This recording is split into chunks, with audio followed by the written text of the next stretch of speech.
কি অবস্থা দেখেন, এর ভিতরে গাড়ি কিভাবে চলবে। কৃষ্ণ জোরছে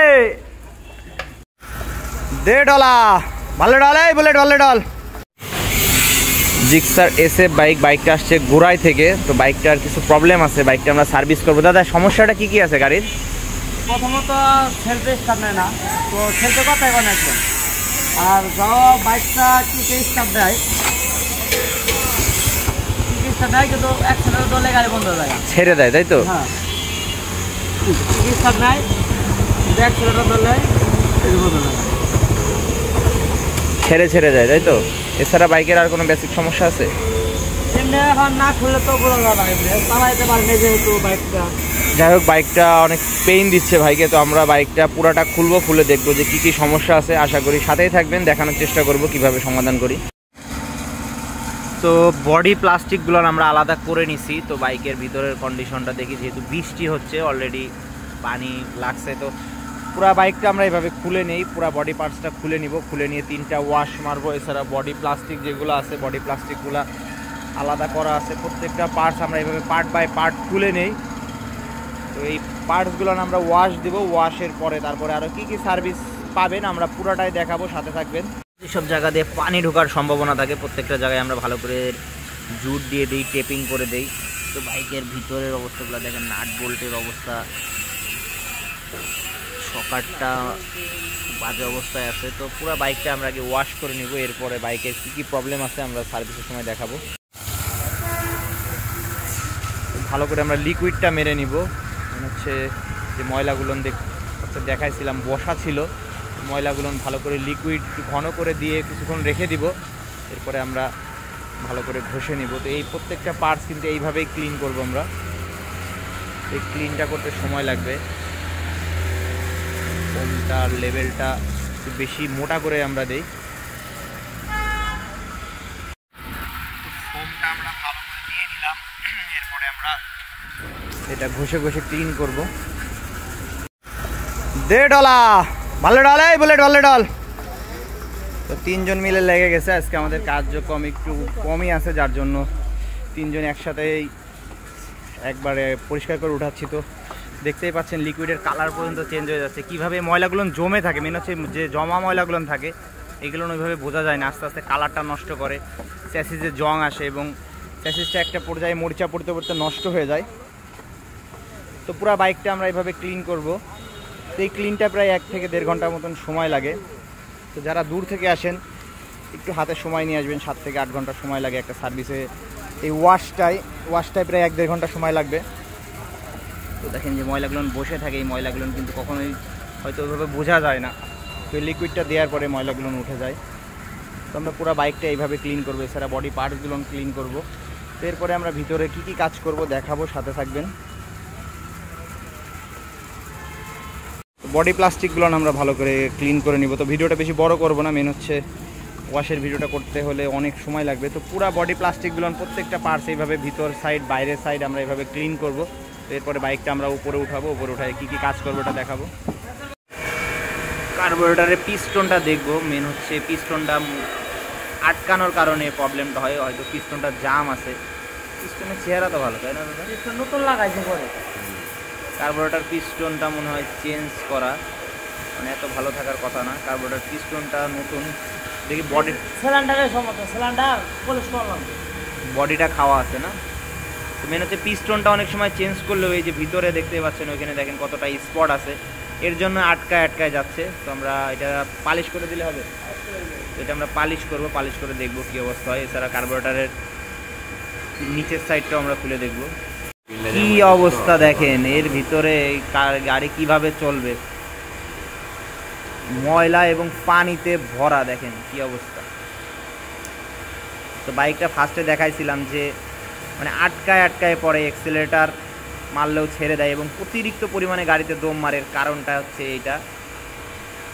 দাদা দেখেন কি অবস্থা, কি লেভেলের ময়লা। জেট পিন, ফ্লুইড পিন প্রত্যেকটাই একই অবস্থা। তো আমরা দেখি দাদা, হাতে দেন তো, দেখেন কি ময়লা। এই ময়লাগুলো অনেক সময় হয় লোকাল ফুয়েল ইউজ করার সময়, অনেক সময় ইউজ করে অনেকেই। মেন হচ্ছে আমাদের এই সাইড দিয়ে প্রচুর ইট ভাটার এলাকায় এটা এই বালিগুলো কী হয় কার্বোরেটরের ভিতরে যায়। WD-40 যখনই দিব পিনগুলান দেখবো আমরা। দেখেন পিনে কি অবস্থা, এই বাইক ডোম দেওয়ার কারণই হচ্ছে এই যে পিনগুলানে কি ধরনের ময়লা আটকায় আছে। তো আমরা এই পিনগুলান ভালো করে ক্লিন করে দিব, WD-40 দিয়ে ক্লিন করতে হবে। এটা সাথে থাকবেন কিভাবে পরিষ্কার করে দেখাবো। ভাই ভিতরটা কেমন? দেখেন একটু WD-40 মারলেই ময়লাটা আমার হাতে দিয়েন দাদা।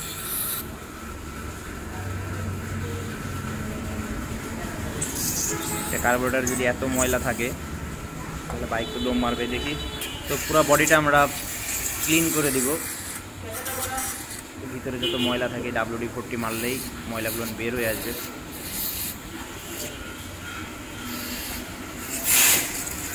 সার্ভিসের ভিতরে আপনারা কার্বোরেটর ক্লিনিংটা পাবেন।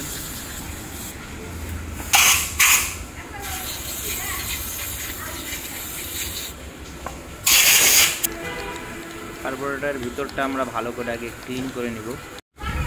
পিনটা ভালো করে পরিষ্কার করে দিব। পিনের ভিতরে যে ময়লাগুলো থাকে তো WD-40 মারলেই এই ময়লাগুলো যে ছোট ছোট ছিদ্রাগুলো থাকে এই ছিদ্রাগুলো ক্লিন হয়ে যাবে। তো পুরো কার্বোরেটরটা এইভাবে ক্লিন করব আমরা।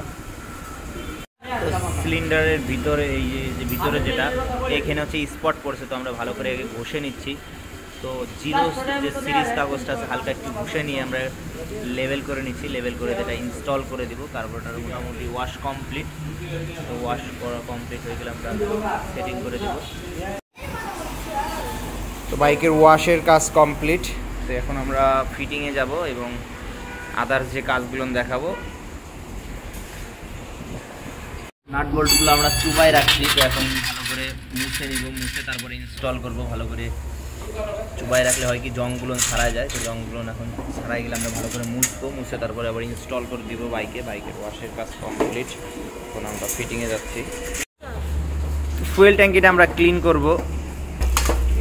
তো ওরে আল্লাহ শুরু হয়ে গেছে। দেখেন এই জিক্সার বাইকগুলো খুললেই আমরা এই ময়লাগুলো পাই।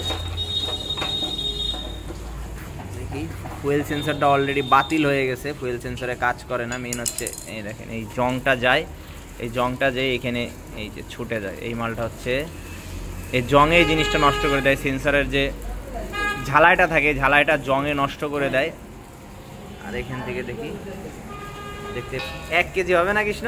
হ্যাঁ আমি তো বললাম তো দিয়ে যাবে মিনিমাম 1 কেজি হবে। নে ফালা জোর সে কৃষ্ণ, জোর সে। তো পুরা ফুয়েলটা ফালানোর পরে দেখাবো। অলরেডি শুরু হয়ে গেছে চিন চিন চিন চিন শব্দ করে ট্যাঙ্কিতে যদি জং থাকে।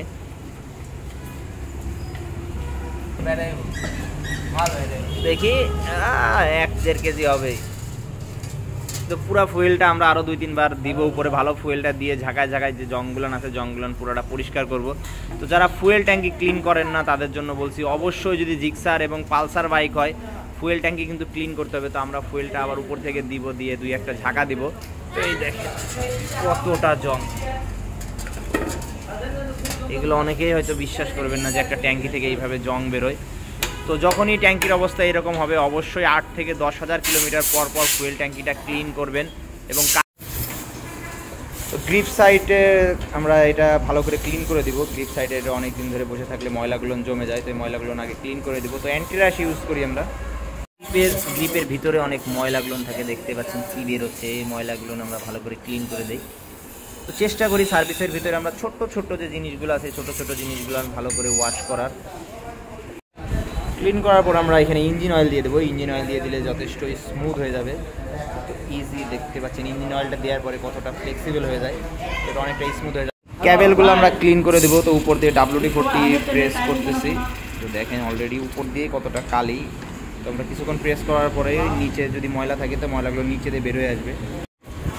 তো কিছুক্ষণ প্রেস করার পরে দেখেন কতটা গাদ বেরোচ্ছে যে ময়লাগুলো থাকে। তো এই ময়লার কারণে এই ক্যাবেলটা জাম থাকে। তো আমরা এটাকে ক্লিন করব। উপর দিয়ে প্রেস করলেই ময়লাগুলো সব চলে আসবে। তো কিছুক্ষণ আমরা প্রেস করতে থাকবো যে পর্যন্ত ময়লা থাকে ময়লাগুলো বের করে নিব। ক্লিন করার পর আমরা ইঞ্জিন অয়েল দিয়ে দিই, কারণ কি ক্লিন করার পরে এটা হার্ড হয়ে যায় যেহেতু অ্যান্টিরাশ দিই। তো এক্সেলেটার ক্যাবেল ক্লাস ক্যাবেল দুইটাই আমরা একইভাবে ক্লিন করে দেবো। তো ভিডিওটা বড় হচ্ছে বলে দুইটা ক্যাবেল দেখালাম না। তো একটা ক্যাবেলই আমরা ক্লিন করে দিচ্ছি। ফ্রন্টের ক্যালিপারটা আমরা ক্লিন করব। কি অবস্থায় আছে কৃষ্ণ? পুরা গড়ি তো তো মোটামুটি ভালোই ময়লা আছে, তো আমরা ভালো করে এটা ক্লিন করে নিব। রাবারগুলো ঠিক আছে? হবে আবার রাবারগুলো মনে হচ্ছে ঠিকই আছে। তো যাই হোক আমরা খুলে দেখব। দেখতে পাচ্ছেন কতটা ময়লা। তো কালিগুলো সব আগে ক্লিন করে নিব, ভালো করে ময়লাগুলো বের করে নিব। তো WD-40 এটা ক্লিন করে দিই আমরা।